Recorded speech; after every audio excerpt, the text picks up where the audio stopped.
The Boston Massacre. That name, it sounds intense, right? But the story of how 5 people ended up dead on a snowy Boston street, well, it doesn't actually start with a gunshot.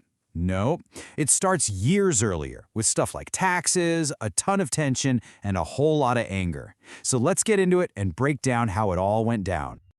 I mean, it's a wild question when you think about it, isn't it? How does a confrontation that starts with some trash talk and snowballs escalate into a tragedy that literally changes the course of history? To figure that out, we've got to jump in our time machine and rewind the clock a bit. Okay, so our story really kicks off at the end of another huge conflict, the French and Indian War. Britain won, which, sounds amazing, but that victory came with some pretty serious headaches. So all of a sudden, the British Empire in North America is just massive. I mean, think about it. It now stretched from Canada all the way down to Florida, and then west to the Mississippi River. And trying to manage all this new land and all the different people living on it was going to be super complicated and really, really expensive.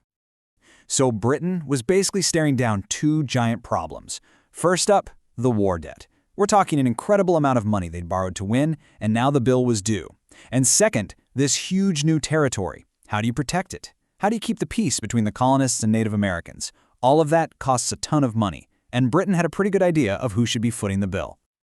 Yeah, their solution was pretty simple: taxes. Parliament over in London decided that the American colonists should help pay for a war that was, fought partly to protect them. And this is where the real trouble starts to brew. And man, these taxes came fast.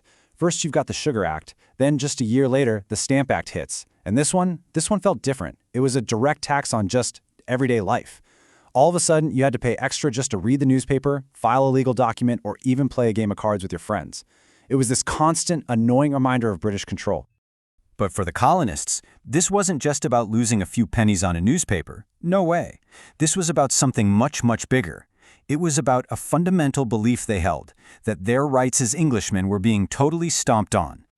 And this became their rallying cry. You see, the thing is, the colonists already had their own local governments that passed their laws and their taxes.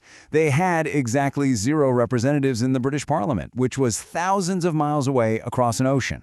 So in their mind, how could a government they didn't even elect have the right to take their money? It just didn't make sense. Now, all this anger didn't just stay on the street corners as grumbling. It got organized. Groups called the Sons of Liberty started popping up, led by these fiery patriots like Samuel Adams in Boston. They were smart. They organized boycotts and printed pamphlets to spread the word about British tyranny.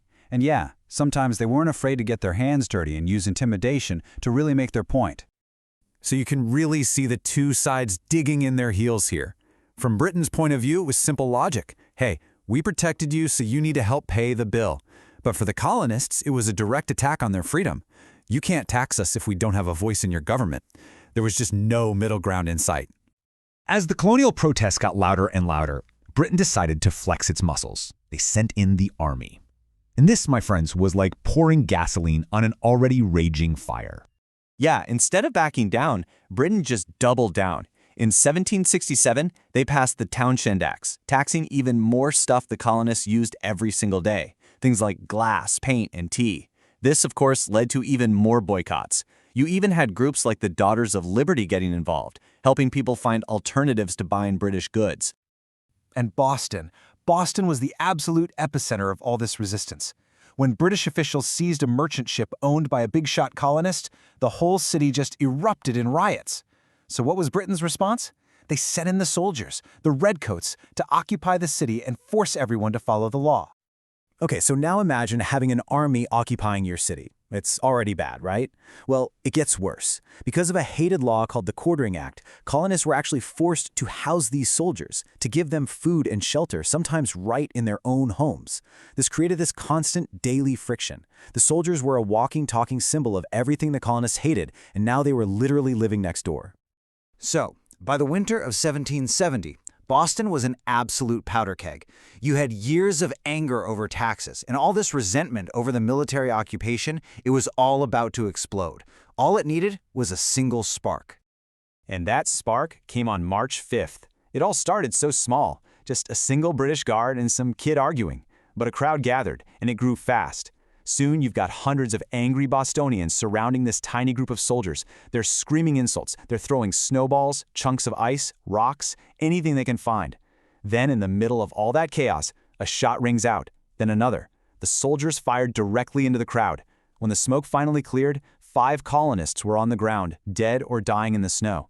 One of them was a sailor named Crispus Attucks. The Sons of Liberty, they didn't waste a second. They immediately labeled the incident the Boston Massacre. They hired guys like Paul Revere to create these powerful engravings showing bloodthirsty soldiers just firing on innocent, helpless citizens. It was a brilliant, if not entirely accurate, piece of propaganda that spread like wildfire through the colonies.